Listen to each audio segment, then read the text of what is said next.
가을입니다. 가을에는 뭘 해야 할까요? 누구는 여행을 한다고 하고, 또 누구는 결혼을 한다고 하고, 그러는데, 우리 성도님들은 무를 심자, 또 배추를 심자, 상추를 심자고 합니다. 그래서 제가 엊그제 이 앞에 일단 가을 상추 씨를 뿌렸고, 오늘은 무 씨를 뿌릴 예정입니다.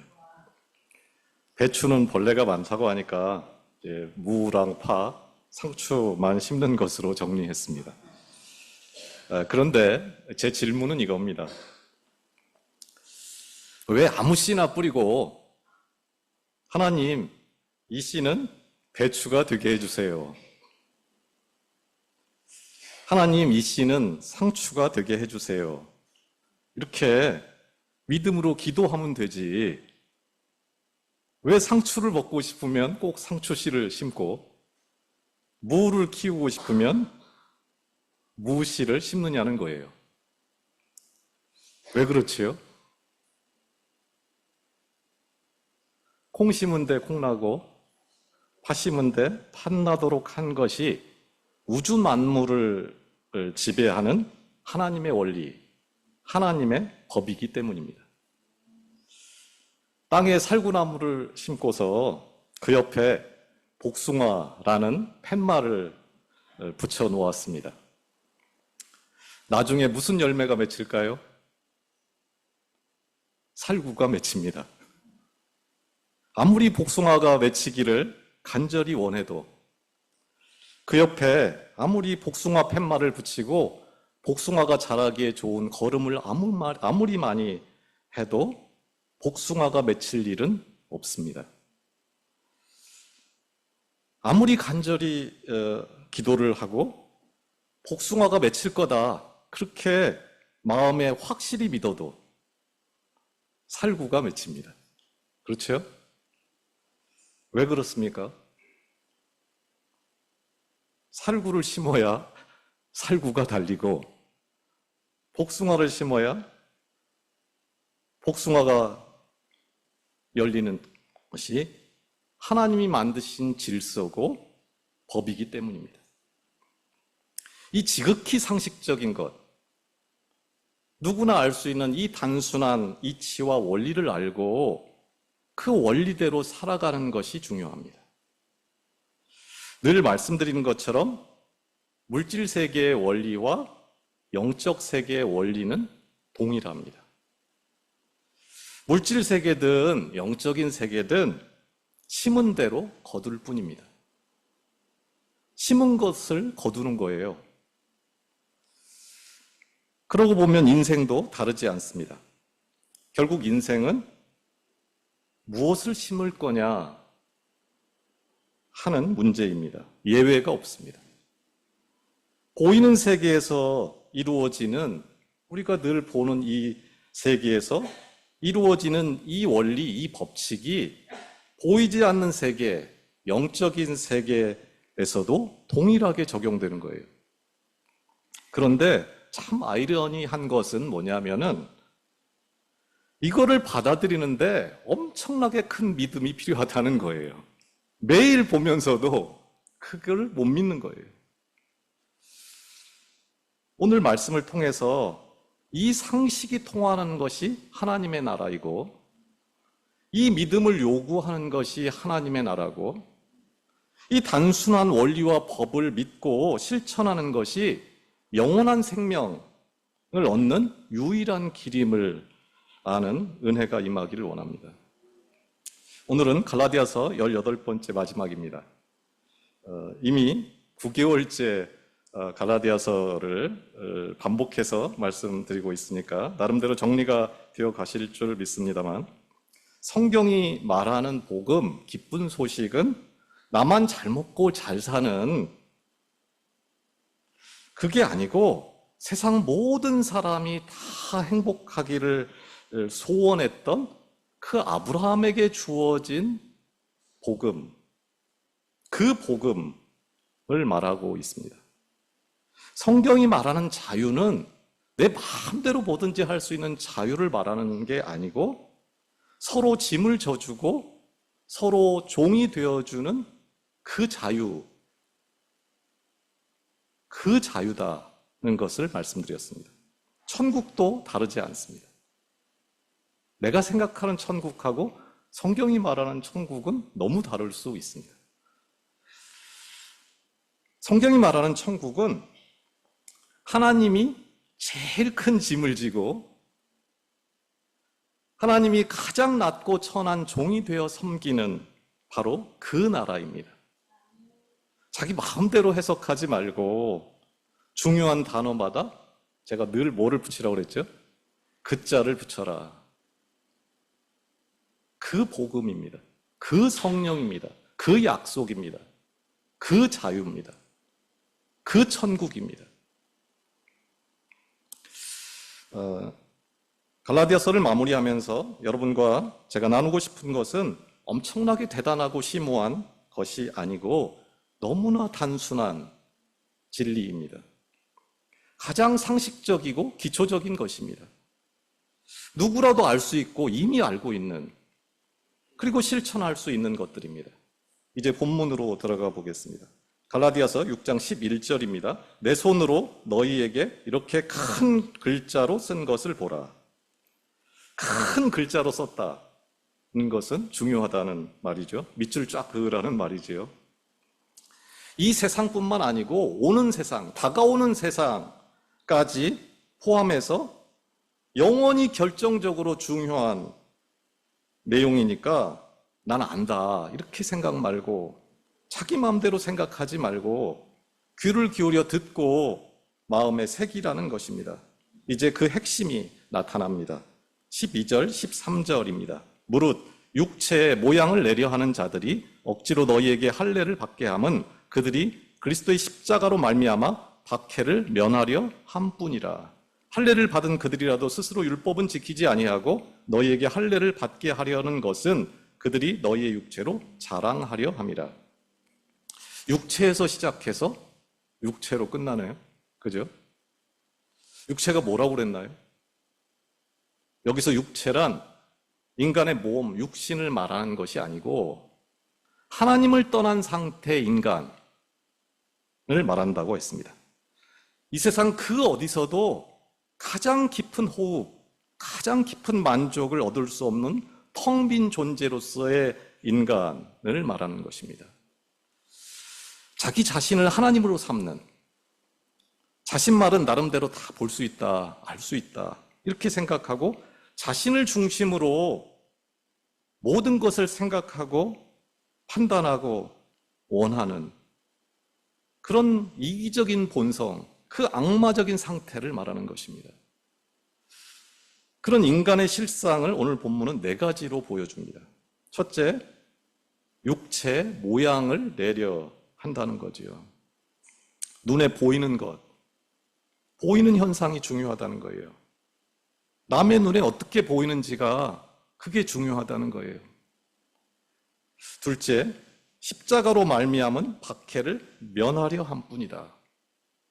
그 동기가 불순하다는 거예요.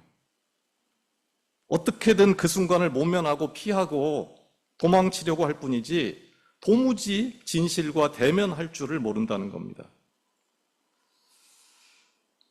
십자가가 없는 구원이 있다고 누군가 땀 흘리고 수고하지 않아도 저 바깥의 아름다운 정원이 유지될 수 있다고 믿는다는 거예요.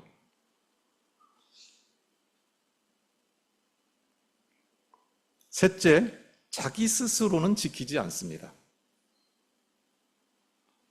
스스로는 지키지 않으면서 행동하지도 않으면서 삶으로 살아내지도 않으면서 자기는 다르다고 자기도 속이고 하나님도 속인다는 것입니다. 마지막으로 너희의 육체로 자랑합니다. 참 자랑이 자기한테 있어야 되는데, 자기 속에 그 사랑, 그 자랑이 있어야 되는데 그거는 텅 비어 있고 내가 누구를 전도했다, 내가 누구보다 뭐를 잘한다, 뭐를 가지고 있다, 난 적어도 그런 짓은 안 했다 등등. 마지막 심판 날에는 그 끝날에는 아무 소용도 없는 것들, 그 헛된 배교, 헛된 자랑에 집착한다는 것입니다. 그런데 바울은 그 악마적인 상태를 넘어서는 이제는 완전히 새로운, 질적으로 완전히 새로운 차원의 다른 세상이 시작되었다. 그렇게 말하면서 그런 세상, 그 세상을 사는 사람들의 삶의 이유, 그 사람들의 관심, 그 사람들의 자랑이 무엇인가를 소개합니다. 그게 14절입니다. 그러나 내게는 우리 주 예수 그리스도의 십자가 외에 결코 자랑할 것이 없으니 그리스도로 말미암아 세상이 나를 대하여 십자가에 못 박히고 내가 또한 세상을 대하여 그러하니라. 여러분에게도 내 인생은 이 사건 이전과 이후로 갈려. 혹은 내 인생은 이 사람을 만나기 전과 후로 갈라져 하는 사건이나 사람이나 시간들이 있었을 것입니다. 바울에게도 그의 삶을 완전히 뒤집어버린 일이 있었습니다. 무엇이 그가 이 세상에서 가장 잘 나가던 그가 이전에 붙잡고 있던 그 세상 질서 체계 속에서 가장 자랑스럽고 가장 가치 있게 여기던 모든 것을 오히려 배설물로 여기고 다시는 그거를 돌아볼 이유조차 없는 가장 하찮고 무의미한 것들로 보도록 만들어 버린 것일까요? 그것은 그리스도의 십자가라는 것입니다. 이 질문을 먼저 해보겠습니다. 누가 천국에 갈 수 있나요? 예수 그리스도를 믿는 사람이 갑니다. 그죠? 우리는 많은 경우 예수님을 믿으면 천국에 간다. 오직 믿음으로, 은혜로 구원을 얻는다는 말을 많이 합니다. 맞습니다. 에베소서 2장 8절 9절입니다. 너희는 그 은혜에 의하여 믿음으로 말미암아 구원을 받았으니 이것이 너희에게서 난 것이 아니요 하나님의 뭐죠? 선물이라. 행위에서 난 것이 아니니 이는 누구든지 자랑하지 못하게 함이니라. 질문을 좀 바꿔보겠습니다. 그럼 지금 천국에는 누가 가 있을까요? 다른 사람은 몰라도 이 사람만은 분명히 천국에 가 있을 것으로 생각되는 몇 사람을 한번 살펴보면 좋겠네요. 먼저 바울입니다. 로마서 9장 3절입니다. 나의 형제 곧 고륙의 친척을 위하여 내 자신이 저주를 받아 그리스도에게서 끊어질지라도 원하는 바로라. 모세입니다. 출애굽기 32장 32절입니다. 그러나 이제 그들의 죄를 사하시옵소서. 그렇지 아니하시오면 원하건대 주께서 기록하신 책에서 내 이름을 지워버려 주옵소서. 눈물의 선지자 예레미야입니다. 예레미야 9장 1절입니다. 슬프다. 내 머리는 물이 되고 내 눈은 눈물 근원이 될진대 죽임을 당한 딸 내 백성을 위하여 주야로 울리로다. 다 없어도 이 사람들만은 천국에 있고 구원을 얻었다고 누구나 인정할 만한 사람들의 고백은 우리를 참으로 고민스럽게 합니다.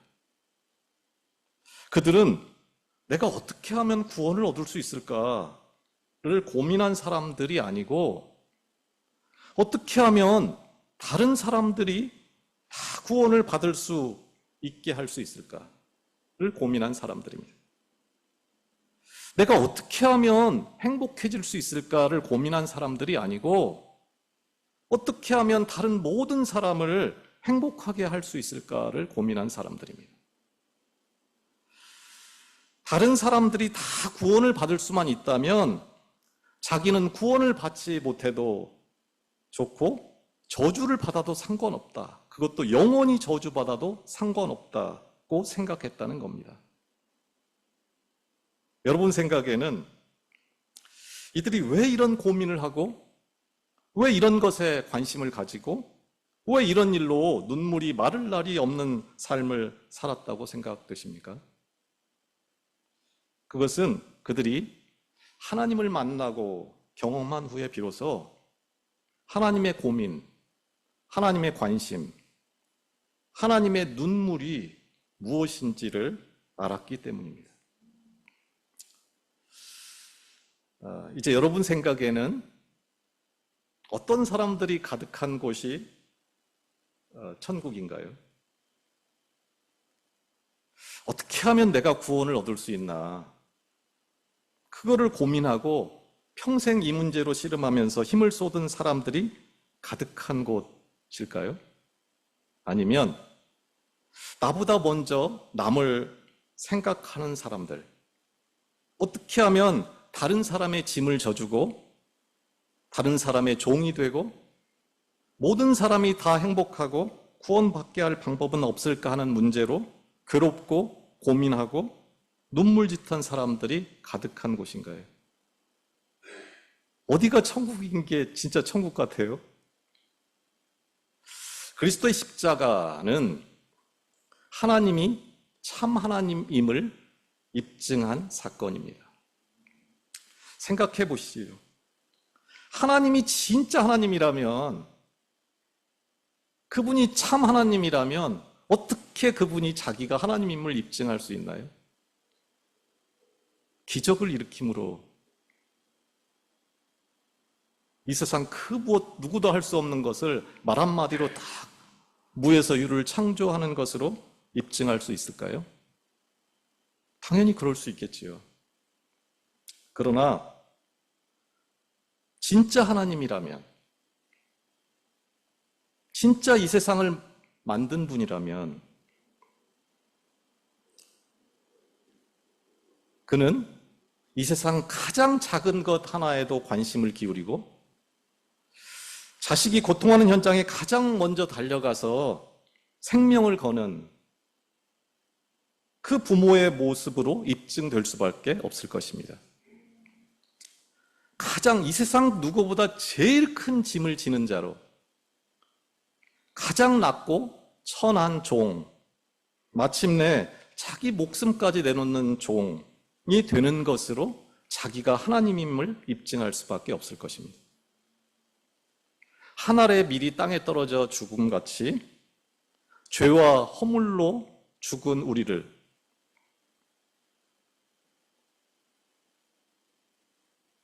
그 죽은 우리의 심장에 하나님의 심장, 하나님의 생명, 그것을 심은 사건이 바로 그리스도의 십자가입니다. 그거를 성경은 자유라고 하는 거예요. 그 있을 수 없는 하나님의 그 자유, 하나님의 그 방법, 그 원리와 이치로 이제 완전히 질적으로 다른 새로운 세상, 새로운 창조, 새로운 시대가 시작되었다는 것입니다. 바울은 그리스도의 십자가, 그 십자가 사건을 통해서 전혀 다른 원리가 작동하는, 다른 원리가 지배하는 새 세상, 새 나라가 온 것을 보았습니다. 가장 큰 자가 가장 작은 자를 위하여 생명을 버리는 원리가 지배하는 세상이 어둠 속의 피처럼 다가왔음을 그는 마침내 봐버리고 말았습니다. 천국은 어떤 곳일까요? 뭐든지 기도하면 착착 응답되고 필요한 거는 뭐든지 부족함이 없이 주어지는 곳, 웃음만 있는 곳, 눈물도 없고 모든 것들이 행복한 그런 곳일까요? 아니면 가장 작은 자 하나도 존중받고 가장 연약한 자 하나의 비명소리에도 모두가 달려오는 그런 우선순위가 살아 숨쉬는 곳, 그런 곳일까요? 여러분 생각에는 어떤 곳이 천국이면 좋겠습니까? 어떤 천국에서 영원히 살고 싶습니까? 천국은 완전히 새로운 방식, 새로운 가치로 움직이는 나라입니다.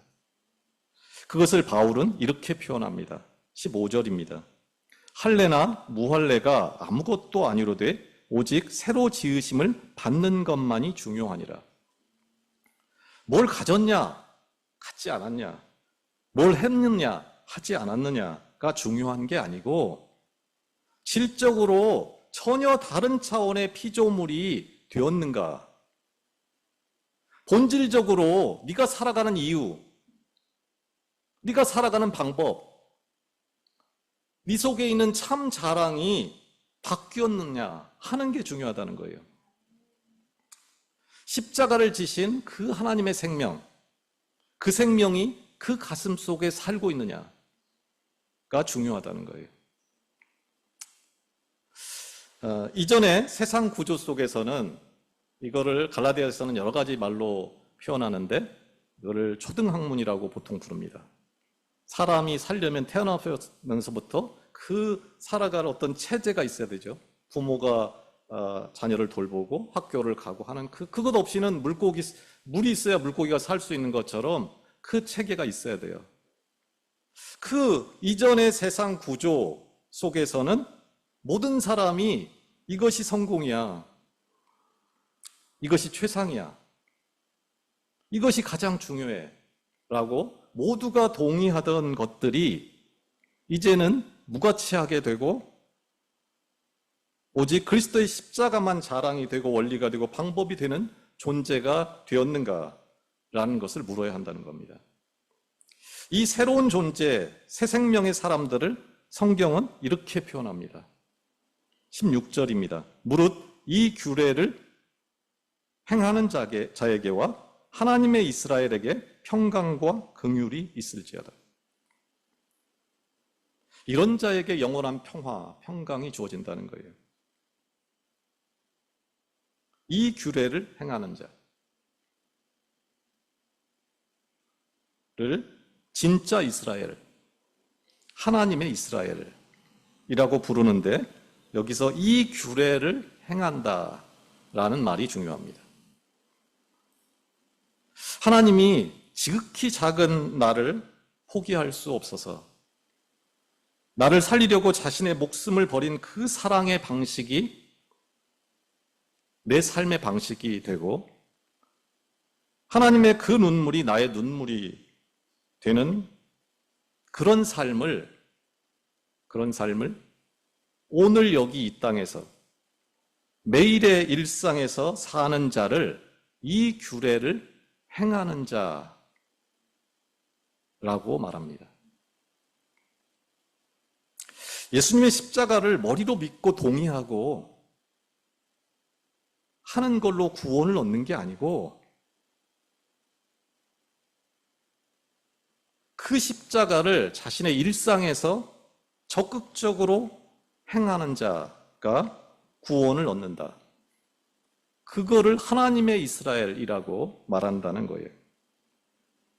여기서 행한다는 말은 이거를 문법으로 현재형이고 능동태다 이럽니다.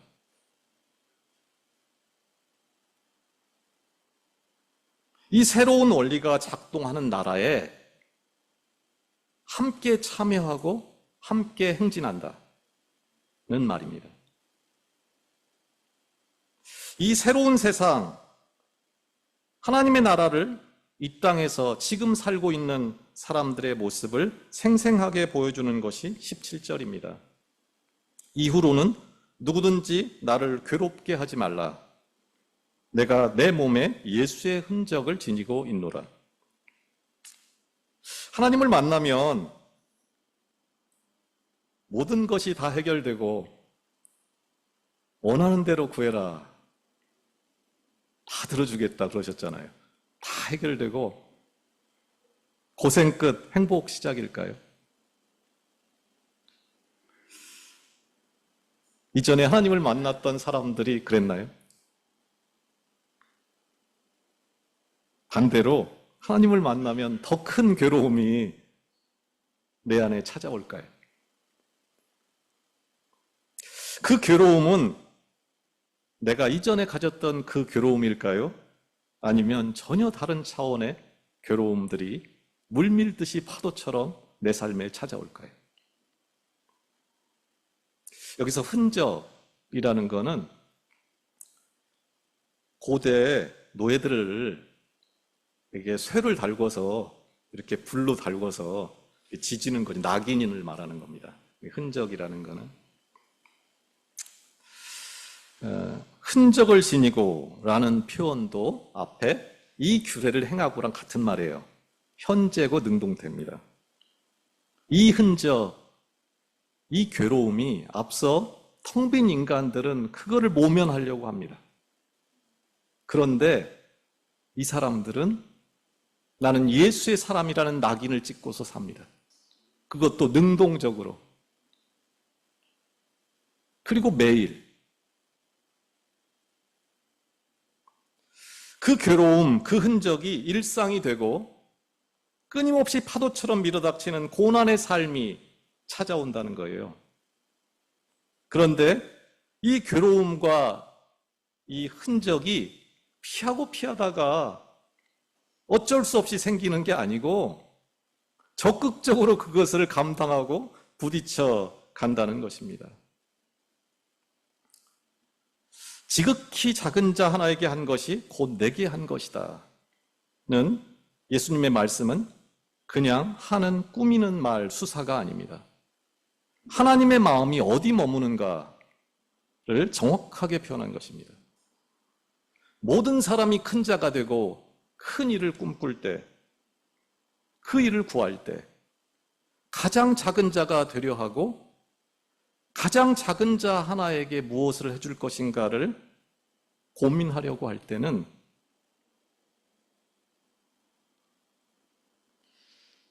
생각처럼 쉽지 않지요.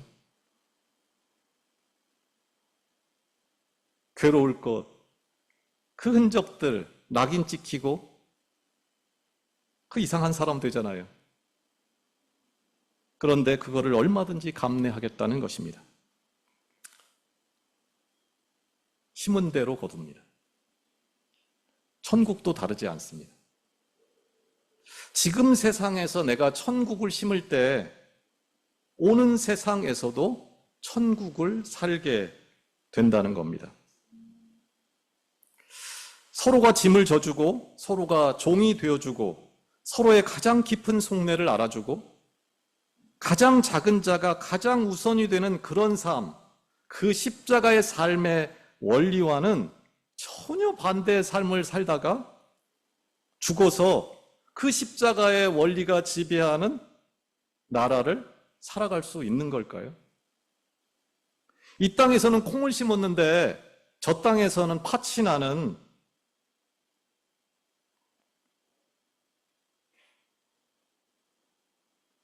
이 땅에서는 콩으로 심었는데 저 땅에서는 팥으로 태어나는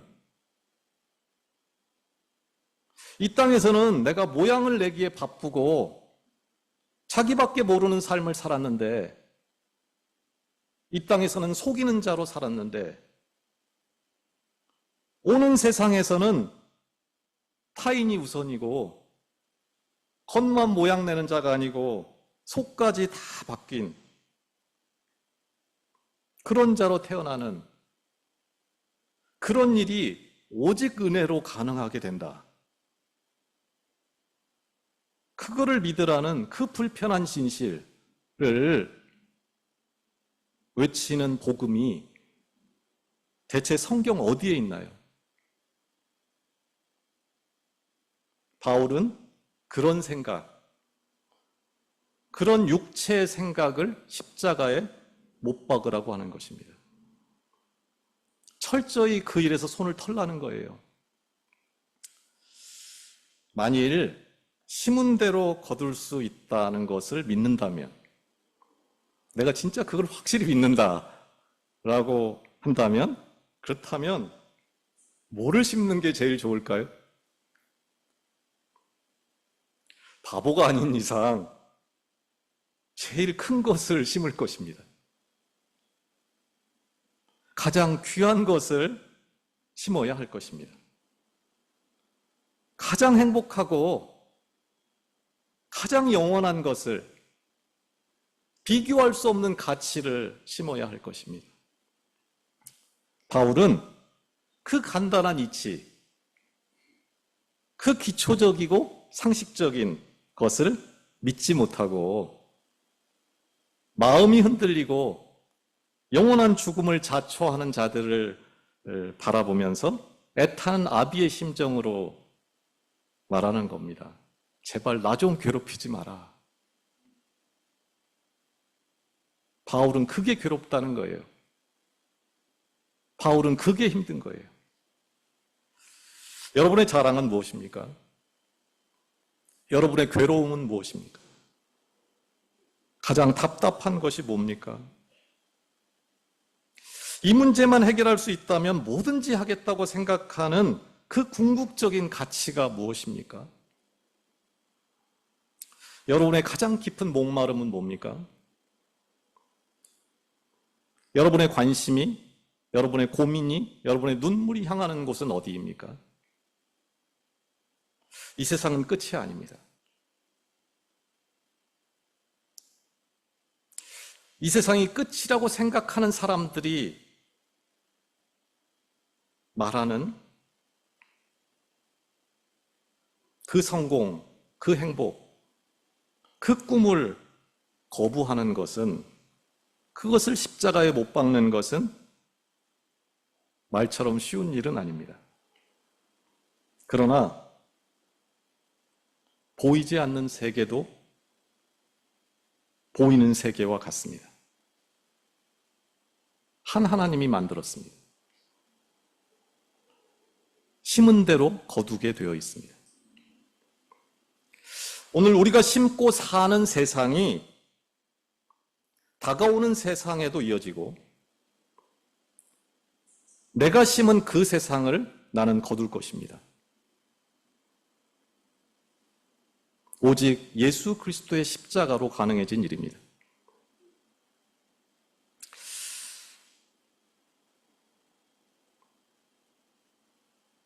모두가 비웃지요. 그것은 이상이다. 너 봤냐? 하지만 이것은 지극히 상식적인 것입니다. 이것은 너무나 분명한 사실입니다. 심은 대로 거두지 않는 것이 이 세상에는 아무것도 없습니다. 예외가 없습니다.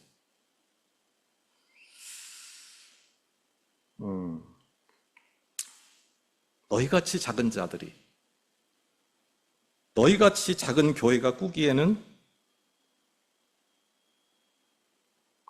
가당치 않은 꿈이다 라고 말할 때, 무엇보다도 내가 나를 생각할 때도 우리같이 이렇게 작은 자들이 이런 꿈을 꾼다는 것 사실 자체가 정말 어울리지를 않고, 나도 감당을 못하면서 우리 같은 자들이, 나 같은 자들이 이러고 있다는 것 자체가 하나님께 도움은커녕 장애가 되고 있다고 생각될 때 위축되고 아픈 것은 사실입니다. 그러나 하나님은 언제나 약한 자를 들어 강한 자를 부끄럽게 하십니다. 지극히 작은 자 하나, 죄인 중의 괴수, 세상 모든 사람이 다 포기한 그 사람을 포기할 수 없는 하나님, 그를 포기하지 못하고 가장 먼저 달려오는 하나님임을 믿습니다. 회개하라, 천국이 가까이 왔느니라. 회개하라가 무슨 말입니까? 네 생각을 바꿔라.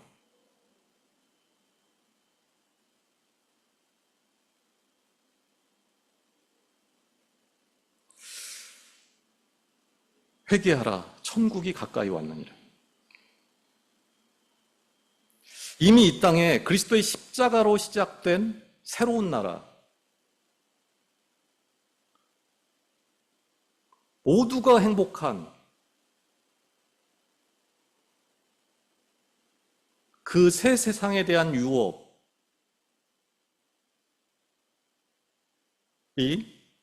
누구에게 맡겨졌다고 했죠? 우리에게. 하나님이 내가 나를 믿는 것보다 하나님이 나를 더 믿는다. 내가 하나님을 믿는 게 아니라고 그랬습니다. 하나님이 나를 믿는 그 믿음을 믿는 것을 믿음이라고 하는 겁니다. 회개하라. 생각을 바꿔라. 너도 그 세상에 참여해라. 라는 것입니다. 원하기는 오늘 여러분과 저의 생각을 바꿀 수 있기를 원합니다. 한없이 냉랭하고 냉소적인 우리 심장에 심어진 그 하나님의 생명으로 인해서 우리 속에 누구도 끌 수 없는 불이 붙기를 원합니다. 헛되고 평안만을 찾아 헤매는 삶을 버리고 진짜 괴로워할 것으로 인해서 괴로워하고 이 땅에서의 자랑이 아닌 영원한 참 자랑이 무엇인가를 볼 수 있는 눈이 떠지기를 원합니다. 세상 모든 사람, 특별히 지극히 작은 자 하나, 세상에서 가장 못난 자 하나, 숨이 막혀서 삶을 살 수가 없는 자들이 마음껏 웃고 울고 행복할 수 있기를 원하는 그 하나님의 애타는 마음으로 자기 몸을 버리신 그 하나님의 눈물, 그 하나님의 고민, 그 하나님의 괴로움을 알고 그 눈물, 그 괴로움이 내 관심, 내 괴로움이 되는 우리와 우리 교회가 될 수 있기를 예수 그리스도의 이름으로 축원합니다. 기도하겠습니다. 하나님 아버지, 나는 나밖에 모르고 살았습니다. 모양만 내려 하고 순간을 모면하려 하고 스스로는 아무것도 하지 않으면서 헛된 자랑, 텅 빈 자랑을 일삼으며 이미 지나간 일들에 매여 눈멀고 귀먼 상태로 나도 속이고 하나님도 속이는 세월을 보냈습니다. 심은 대로 거둔다고 하셨습니다. 사람이 무엇으로 심든지 그대로 거둔다고 했습니다. 날마다 육체를 심고 날마다 부정적인 말을 심고 날마다 썩어질 생명을 심었습니다. 하나님, 우리를 불쌍히 여기시고 마침내 우리의 눈도 바울 사도가 보았던 그리스도의 십자가 그 영원한 생명을 보게 하옵소서.